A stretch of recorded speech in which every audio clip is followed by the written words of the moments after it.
Hi mga ka-bakers! Kumusta kayo? Ngayon naman ay gagawa tayo ng munggo hopya. Handa na ba kayo?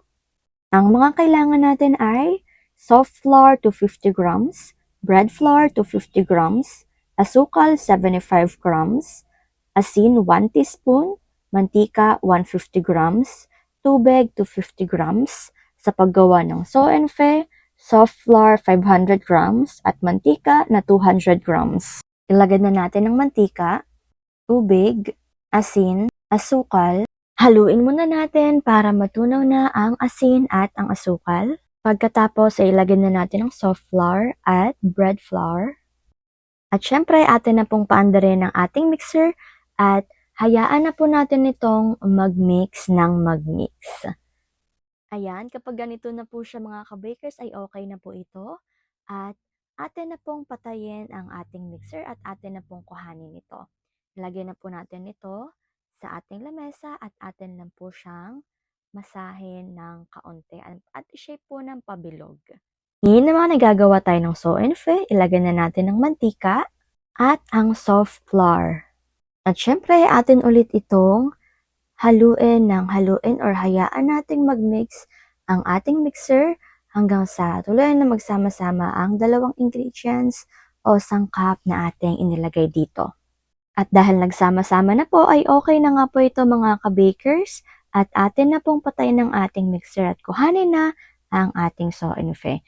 Ngayon naman ay atin na po itong masahin ng kaunti.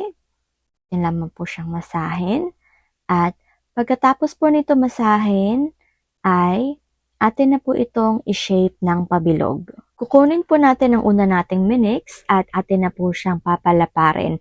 Ilalagay po natin dito ang ating so-and-fe at pagkatapos lang po ay atin na pong ibabalot or izizip or ilalak po ang ating dough. Siyempre pagkatapos po mailak ay atin na po itong papalaparin. Yan, palaparin lamang po natin ito. At kukuha nga po pala tayo ng ating rolling pin dito mga ka-bakers dahil atin po itong papalaparin ng sobra. Yung tipong manipis na po siya at kailangan po kasi talaga na magsama po ang dalawa na ating ginawa. Yan. Pagkatapos, atin lang po siyang palaparin ulit. Pagkatapos tupiin, yan. Palaparin lamang po natin ulit. At pagkatapos naman po nito ay kukuha na po tayo ng ating panghati at hahatiin po natin ito sa gitna. Itutupi na po natin ito. Yan, tupi lamang po natin ang isa. At kailangan din po pala na itupiin din po ang ikalawa dahil pareho po silang magiging pabalat ng ating hopya. At pagkatapos nga po natin na mairolyo ang ikalawa, at kung meron pa po kayong gagawin, ay pwede naman po itong ipahinga ng mga 1 oras or kinabukasan nyo na po ito gawin.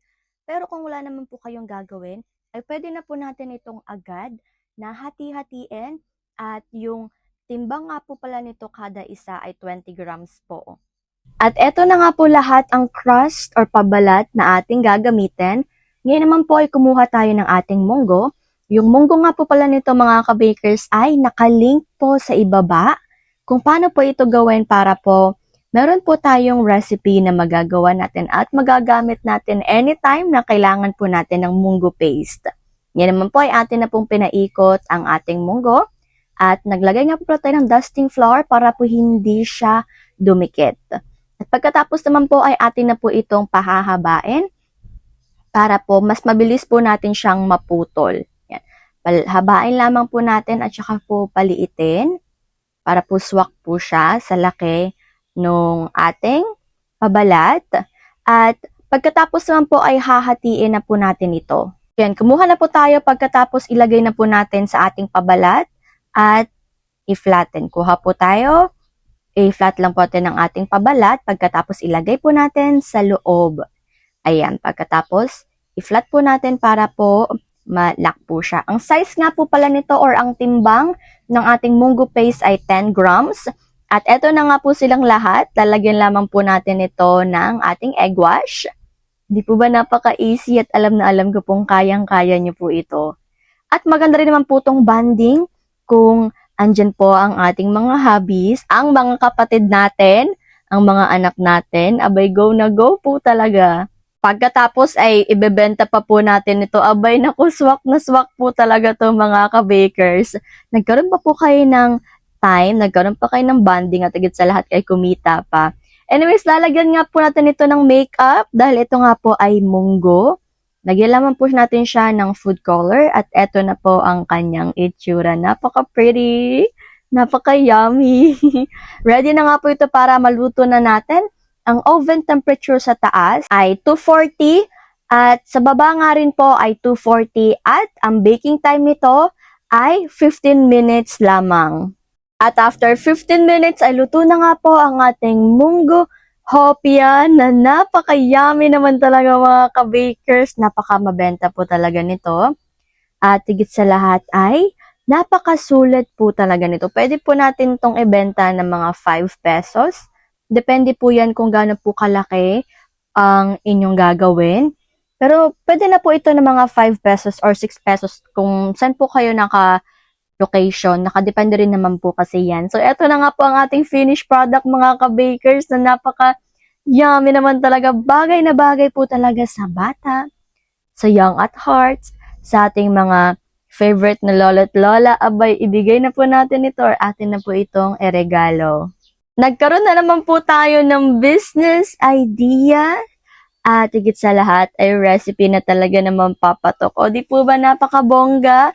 Ay naku mga ka-bakers, napapadaldal na naman po ako. Kaya nga po, eto na nga po ang ating food for the soul ngayon. Mateo chapter 6 verse 19 to 21. Huwag kayong mag-impok ng mga kayamanan dito sa lupa. Dito'y may naninirahang insekto at kalawang at may nakakapasok na magnanakaw. Sa halip, mag-impok kayo ng kayamanan sa langit. Dooy walang naninirahang insekto at kalawang at walang nakakapasok na magnanakaw. Sapagkat kung saan naroroon ang iyong kayamanan, naroroon din ang iyong puso.